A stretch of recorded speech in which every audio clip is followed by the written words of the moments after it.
दोस्तों आज के वीडियो में हम सीखेंगे HTML के टेबल टैग के बारे में। ये वीडियो बिगिनर के लिए बहुत हेल्पफुल होने वाली है। चलिए तो दोस्तों स्टार्ट करते हैं। नमस्कार दोस्तों, मेरा नाम विशाल लाड़ है और मैं एक फुल स्टैक डेवलपर हूँ। टेबल टैग क्या होता है? इसका मतलब होता है डेटा को रो और कॉलम में शो करवाना। जैसे कि स्टूडेंट का रिकॉर्ड हो गया, मार्कशीट हो गई और प्रोडक्ट की लिस्ट हो गई। टेबल टैग का यूज टेबल बनाने के लिए होता है। ईयर टैग का यूज टेबल के अंदर रो बनाने के लिए होता है। ये टैग का यूज टेबल की हेडिंग बनाने के लिए होता है, जो बोल्ड में भी शो होता है।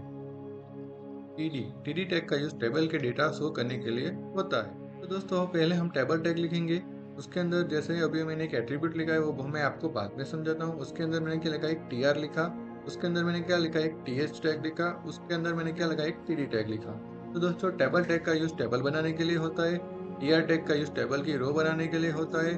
टीएच टैग का यूज टेबल की हेडिंग बनाने के लिए होता है और टीडी टैग का यूज टेबल की डेटा डिस्प्ले करवाने के लिए। जैसे कि ये एक टीआर हमने लिखा, जैसे कि यहाँ से मैंने टीआर स्टार्ट किया और यहाँ मैंने बंद किया। ये हमारी एक रो हो गई, ये नीचे हमारी दूसरी रो हो गई। चलिए दोस्तों ये हम लाइव एग्जांपल करके देख लेते हैं। तो दोस्तों हम ब्राउजर के अंदर आ गए। अब हम हमारी नई फाइल ओपन करेंगे। फाइल्स में जाएंगे और यहाँ पे हम न्यू फाइल पे क्लिक करेंगे या फिर कंट्रोल एन भी प्रेस कर सकते हैं। तो दोस्तों हमारी नई फाइल यहाँ पे ओपन हो गई है। चलिए तो हम HTML का स्ट्रक्चर पहले लिख लेते हैं।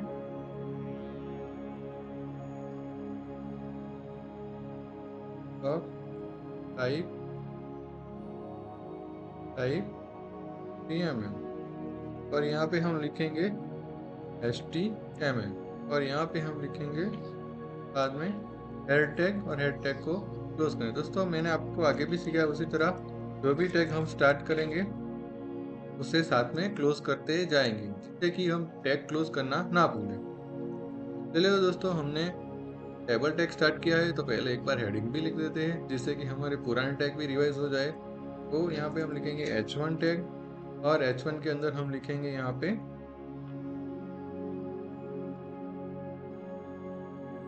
टेबल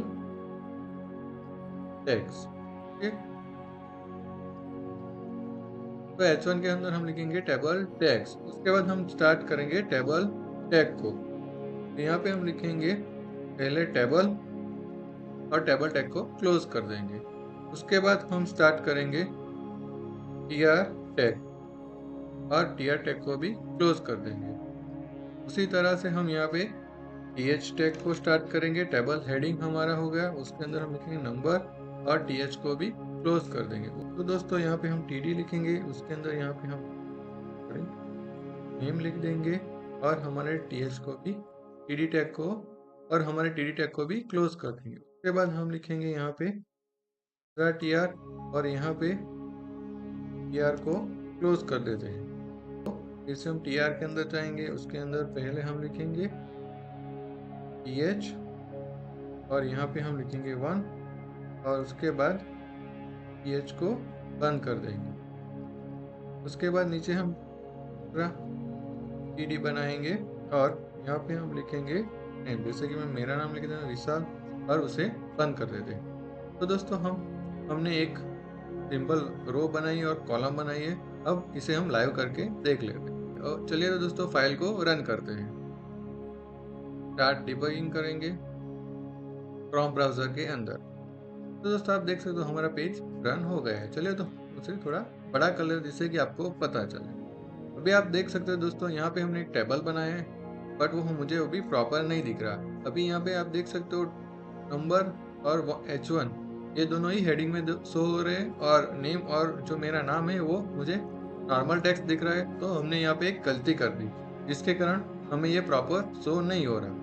और टेबल के साथ टेबल की बॉर्डर भी होती है, जो हमने वाटर एट्रीब्यूट लिखा था एग्जाम्पल में, वो भी हम देखेंगे। बट पहले हम टेबल का स्ट्रक्चर प्रॉपर कर लेते हैं, क्योंकि ये छोटी छोटी गलती के कारण बहुत बार दिक्कत होती है। तो दोस्तों हम ब्राउजर के अंदर याद आ गए। चलिए तो दोस्तों हम हमारी मिस्टेक को सॉल्व करते हैं। बट मैं आपको समझा दूँ, यह टेबल टैग के अंदर जो हमारा पहला टीआर होता है वो ऑलवेज हेडिंग होता है। इसलिए टीआर के अंदर जितने भी डेटा होंगे, फर्स्ट टीआर के अंदर जितने भी डेटा आएंगे, मीन्स के जितने भी हेडिंग आएंगे, वो सारे टीएच के अंदर रहेंगे। तो यहाँ पे मैं टीएच कर देता हूँ जिससे कि ये हमें बोल्ड दिखे। और जो हमारा डेटा होता है वो सारा हम लिखेंगे टीडी के अंदर। और दोस्तों ऐसे भी यहाँ पे मैं एक दूसरी भी रो बना देता हूँ जिससे आपको पता चले। यहाँ पे मैं नंबर 2 दे देता हूँ और यहाँ पे मैं लिख देता हूँ मिथुन। ओके, और फाइल को सेव कर लेता हूँ। चलिए दोस्तों फिर से फाइल को सेव करके रन करके देख लेते हैं। तो दोस्तों हम ब्राउजर में आ गए और फाइल को रिफ्रेश करते हैं।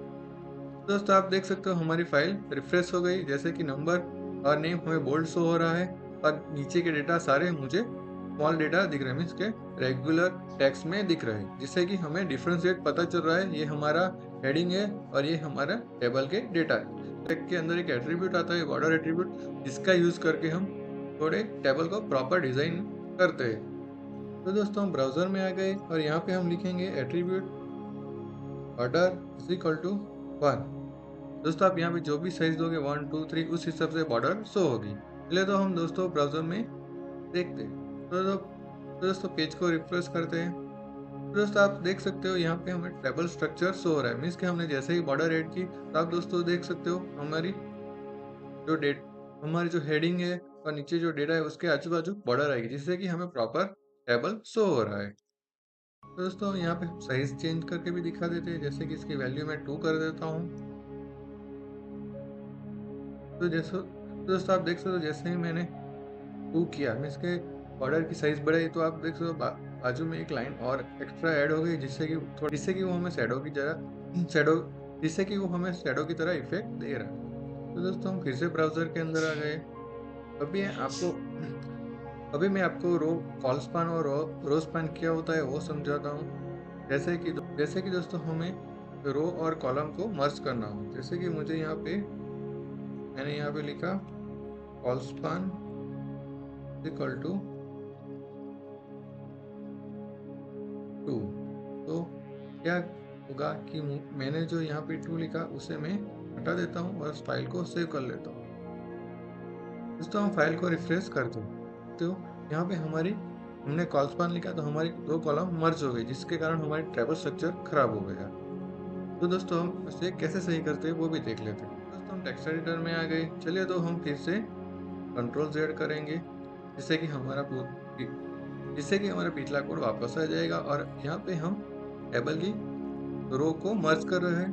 तो यहाँ पे हम जो हेडिंग था, मीन्स कि जो हमारा डेटा था नाम, उसे मैं यहाँ से हटा देता हूँ और फाइल को सेव कर लेता हूँ। अभी हम फाइल को रिफ्रेश करते हैं तो दोस्तों आप देख सकते हो जैसे कि नंबर नेम 1 और उसके बाद में जो स्पेस आ गई, तो जो मैंने नेम लिखा था वो गायब हो गया, बट वो टेबल स्ट्रक्चर प्रॉपर आ रहा है। इसे हम कॉल स्पान बोलते हैं। अभी हम दोस्तों रो स्पान का एक एग्जांपल देख लेते हैं। दोस्तों Ctrl Z प्रेस करेंगे तो हमारा पुराना कोड वापस आ जाएगा और यहाँ पे मैंने कॉल स्पान लिखा था, वैसे ही यहाँ पे मैं रो स्पान लिख देता हूँ, जिसके कारण हमारी एक रो मर्ज हो सकती है। हम जितनी रो मर्ज करना चाहे उतनी यहाँ पे भी लिख सकते हैं। अभी मैं 2 ही रो मर्ज कर रहा हूँ तो यहाँ पे मैंने 2 लिखा। फाइल को सेव कर लेते हैं और ब्राउजर में जाते हैं। तो दोस्तों फाइल को हम रिफ्रेश करते हैं। तो दोस्तों आप देख सकते हो यहाँ पे नंबर मीन्स के हमारी रो मर्ज हो गई और कॉलम अलग, मीन्स के इस तरह से हम टेबल के अंदर रो और कॉलम को भी मर्ज कर सकते हैं। जिस हिसाब से हमें टेबल दिखाना हो उस हिसाब से हम टेबल भी दिखा सकते हैं। तो आज हमने सीखा टेबल टैग के अंदर दूसरे जो टैग यूज होते हैं वो, और उसे समझा कि हम उसे कैसे यूज कर सकते हैं और उसका हमने रियल एग्जांपल भी देखा। अगर आपको कुछ समझ ना आया हो, आपको कुछ पता ना चलो और आप प्रैक्टिस करते टाइम कोई भी प्रॉब्लम हो तो मुझे कमेंट करके बताइए, मैं आपको उसका सॉल्यूशन दे दूंगा।